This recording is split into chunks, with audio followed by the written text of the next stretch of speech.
Welcome back to யாஜிரா வீட்டில் ஆன்மீக channel. Hi, எல்லாரும் எப்படி இருக்கீங்க? நம்ம சேனலை சப்ஸ்கிரைப் பண்ணலைன்னா சப்ஸ்கிரைப் பண்ணிருங்க. ராமநவமி அன்னைக்கு தாமரை கோலம் போட்டேன். தாமரையில் தான் லட்சுமி இருக்கிறாள். தாமரைனாலே செல்வத்தை குறிக்கும்னு சொல்லுவாங்க. இந்த தாமரை கோலத்தை போட்டு சந்தோஷத்துடன் ராமருக்கு பூஜையை ஆரம்பிக்க போறேன்.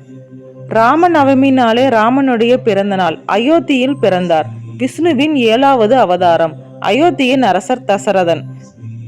தசரதனுக்கு 3 மனைவிகள். முதல் மனைவி கோசலைக்கு பிறந்தவர் ஸ்ரீராமன். தசரதனுக்கு 4 மகன்கள்: ராமர், லட்சுமணன், பரதன், சத்ருகனன். சனகன் வில்லை வளைப்பதற்கு தனது மகள் சீதையை திருமணம் செய்து கொடுப்பதாக அறிவித்திருந்தார். திருமணமும் நடந்தது. கைகேயின் பணிப்பெண் கூனி கைகேயின் மனதை மாற்றி தனது மகன் பரதனுக்கே நாட்டை ஆளும் பொறுப்பை கொடுக்க வேண்டும் என்றார். தசரதனும் 14 ஆண்டு காட்டை ஆளும்படி ஸ்ரீராமரை உத்தரவிட்டார். சீதையும் ராமரும் லக்ஷ்மணனும் காட்டுக்கு சென்றனர். தசரதனும் இறந்தார். பரதன் காட்டுக்கு சென்று நாட்டை ஆள வரும்படி கேட்டான். ஆனால் ஸ்ரீராமரோ 14 வருடம் கழித்துதான் காட்டை விட்டு வருவேன், இது எனது தந்தையின் ஆணை என்றார். ஸ்ரீராமர் தந்தை சொல் மிக்க மந்திரம் இல்லை என்று வாழ்ந்தவர். பரதனும் ஸ்ரீராமன் பாதுகளை வாங்கி கொண்டு அரசாண்டு வந்தார். அதனால்தான் இப்போதும் ராமனுடைய பாதத்தை நாம் வணங்கி வருகிறோம்.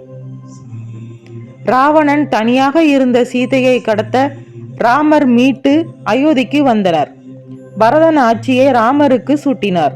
ஸ்ரீராமரும் அயோத்தியை சிறப்பாக ஆட்சி செய்தார். பால், சந்தனம், குங்குமம் இந்த 3 பொருட்களை வச்சுதான் அபிஷேகம் பண்ணினேன். ஒவ்வொரு அபிஷேகத்துக்கும் ஒவ்வொரு பலன் இருக்கும். அபிஷேகம் முடிச்சாச்சு. எந்த ஒரு திருவுருவ சிலைக்கும் அபிஷேகம் பண்ணி முடித்த பின்னாடி சுத்தமான துணியில தான் துடைக்கணும்.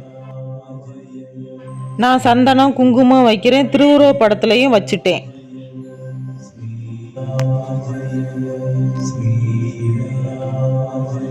துளசி ராமருக்கு பிடித்தமான செடி.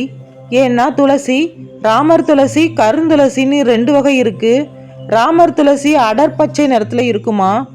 கருந்துளசி கிருஷ்ண துளசின்னு சொல்லுவாங்க.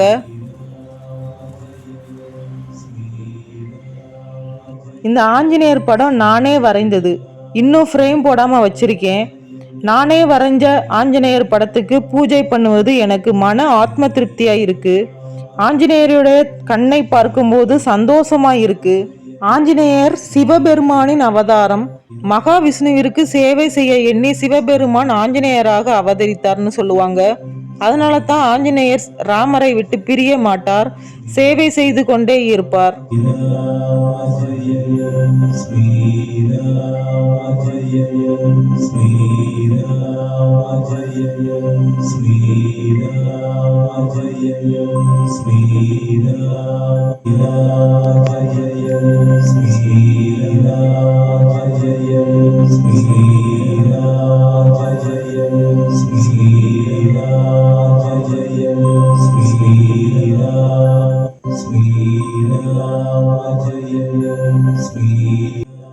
ஆஞ்சநேயர் சீதா தேவியிடம் ஸ்ரீராமன் வெற்றி பெற்றார் என்பதை சொல்ல நேரம் ஆகும் என்று ஒரே வார்த்தையில் ஸ்ரீராம ஜெயம்னு சொன்னார்.